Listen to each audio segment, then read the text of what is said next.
Yung hamon mo, magpakita ako kung hindi tiduwa. Para po rin sinabi ang bawat senator, ikaw, maging independent ka o hindi, duwag ka. This is not a radio or TV program. This is not entertainment. This is the Senate of the Philippines. So we have to be more professional. Kung hindi ka lang Tulfo at kung hindi ng Tulfo si kapatid mong si Erwin, sinumbong ko lang kayo kay Tulfo eh. Again, I will correct one senator who said that pag sila yung majority, mas maayos yung ebidensya, yung laktan ng ebidensya. Hindi trabaho po ng senator judge na maglatar ng ebidensya. Trabaho po ito ng defense at saka po ng prosecution. Prosecution muna kasi ikaw yung nade-accuse. Then defense kasi nga, dinidepensan mo sarili mo. Siguro that's one reason why gigil na digil ang mga kapatid na Senator Tulfo na aside from the committees, aside from yung pagiging malakit sa Malacanang, let me address that. Sabi ni Senator Tulfo, pag hindi ako nagpakita sa session hall ay ako'y duwag. Ang kaduwagan po ay nanuugat yan sa ano ba ang purpose at trabaho mo. Diba? So for example, kung ang trabaho mo ay magtanim, pero bumabagyo, grabe po yung kidlat. Di tayo mo bumawala kidlat kasi it's not a matter of tapam, magtatanim ka na, tamaan ka man ng kidlat, di ba? So, ganun din sa sundalo. Hindi natin isusubo ang sundalo natin sa mga bagay na suicide ammunition.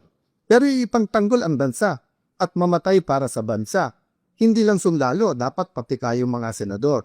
So, yung hamon mo, magpakita ako kung hindi tiduwa. Para po rin sinabi ang bawat senator, ikaw, maging independent ka o hindi, duwag ka.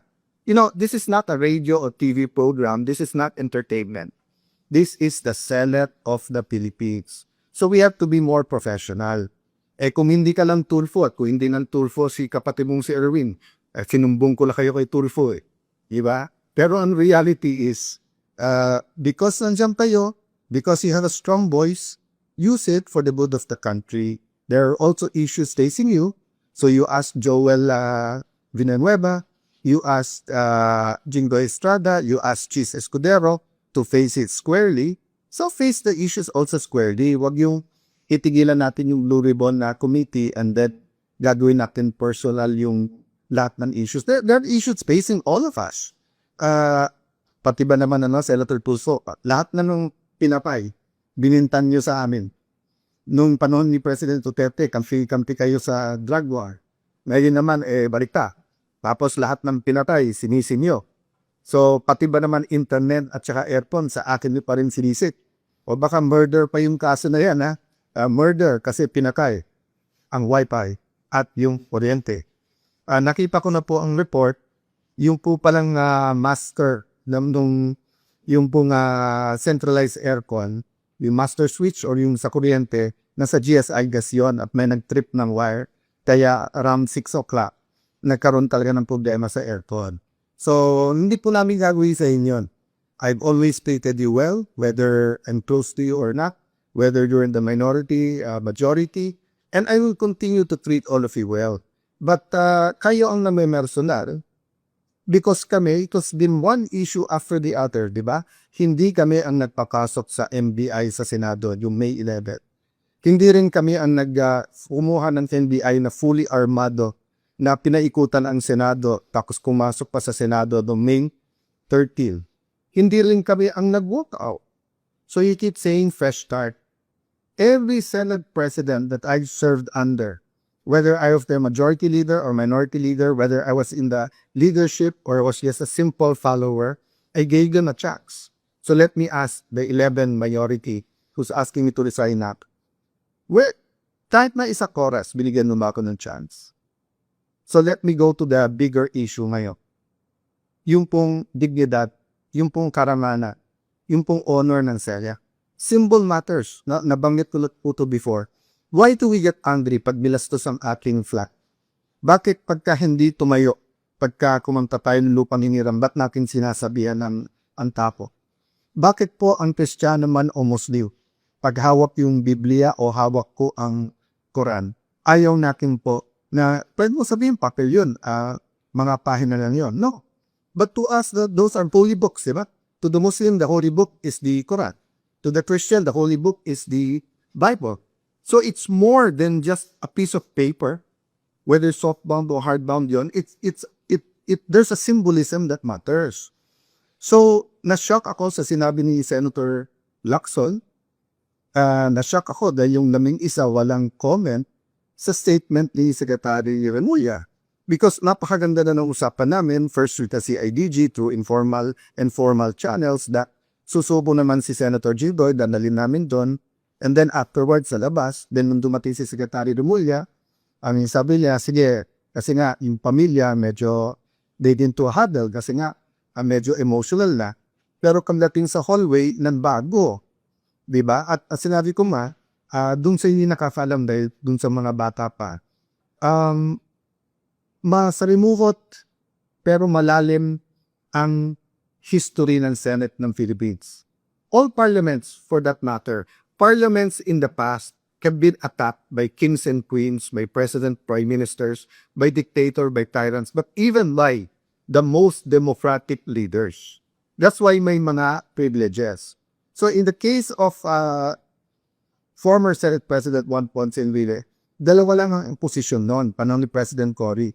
And everyone knows, at pasensya na po sa pamilya ni Senate President Salonga at President Cory, in our conversation, minsan nasabi ko, panahon ni Cory, panahon ni Salonga, I meant to say yung buong pangalan, but it was, a fast and a biglang turn Kasi ibang kibay pag-usapan namin ni Secretary Remulla, who's a friend? That's why they try to keep it civil. But nung sinabi niyang doon mismo sa hallway, i-aresto, it's not about Alan. It's not about Jinggoy. It's not about what they can do. Na-shock din ako nung sinabi yan, you lost that right when may nag-state. Okay, first of all, it's not Alan's right or the Senate President's right. It is the right of the Senate of the Philippines. The Senate of the Philippines is different from the 24 senators and the SP. I never claimed to be the Senate. Diba? The Senate is the Senate. And it's a co-equal branch. So ang hinihingi ko naman lang sa lahat ng law enforcers, huwag niyong bastusin ang Senate. Bastusin niyo si Al Cayetano Cofinam, tabo lang naman ako Diba? Ganun din, diba? When they criticize the President, huwag naman yung office of the President ang babuhin natin. May prestige tayo, but let's hold certain things sacred. Yung ang religion na hindi tayo pare-pareho ng paniniwala, nagbabatian tayo, diba? Parang nakita ko si Brother Robin, sinasabi ko sa kaya, Assalamualaikum, which is a greeting sa ating mga kapatid na Muslim. Pag may mga special occasion like sa Eid, babatiin mo ng Eid Mubarak. At minsan, this last time, siya pa dumati kasi nga po ano ng issues na nangyayari that day na alimutan ko. So we honor each other and symbols matter to us. That's why nga, I was insisting, sir, lambas lang tayo ng pintot ng Senado. At siya naman po ay susurrender. Just to skip back and forth, no? Remember, Senator Bato did not escape. Mismong si Secretary Remulla said that day, wala silang hawak na warrant at hindi naman sila nandun para rescue siya. So he's free to go. But, I didn't feel like arguing that time. That wasn't my point. Senator Jinggoy was not asking for protective custody or sanctuary. So baka nandun nangyari yung miscommunication. But pagdating sa elevator, nakapag-usap kami ni Secretary John Dick, so more or less lang nagkaroon ng kaglilinaw. Sa kaniyang press con, sinabi niya yung mga opinion niya. But I disagree with that, but I won't disagree with it. I mean, I disagree with it, but I won't argue. But nung lang ako nagtaa, Senator Lacson may silabi pang mabigat, yung iba, wala man naman salita si Senator Win, gusto maging Senate President. That would have been his chance. Umakyat, minority majority, at sabihin, Sen, hindi issue si Jinggoy. How you respect the Senate premises and how you will process his arrest is more important to all of us. That's why I was emphasizing, marami akong pwedeng gamitin na example. Bakit ko ginamit yung sa the great statesman and the great Senate President Salonga? Because Senate President Salonga was put in jail. He was injured in Plaza Liranda. Former Senate President Enrile, he wasn't Senate President yet then, was Minister of National Defense. He issued some of the arrest orders. And despite na halos kahit anong gawin ni President Corilon at kahit anong sabihin kasi talagang sa tao sobra yung pagmamahal, Ano silang ni Senate President Salonga? Not here. Tapusin niyo yung sesyon. Pasalitain muna. Sabi nila, hindi, kasi pagka below 6 years, pwede mo doon. Yung kung kilaso kay Senator Gile na rebellion complex with murder was non-bailable. Diba? So, yun po ang pakiusap ko. Huwag natin idamay yung mga institution, diba? DOJ, Ombudsman. We'll have issues with who holds the office. But we have to be mature enough, rational enough, professional enough to protect the image, to protect the dignity of these institutions. So, sa amin ni Senator Lacson, ng minority, hindi daw nila pinitigilan po yung hearing sa first take. But if you look at their statements, isa na lang mauhan nila o mabawa sa amin, they can get na pumikis na. No, whether sila nagsabi niya o yung unofficial spokesperson.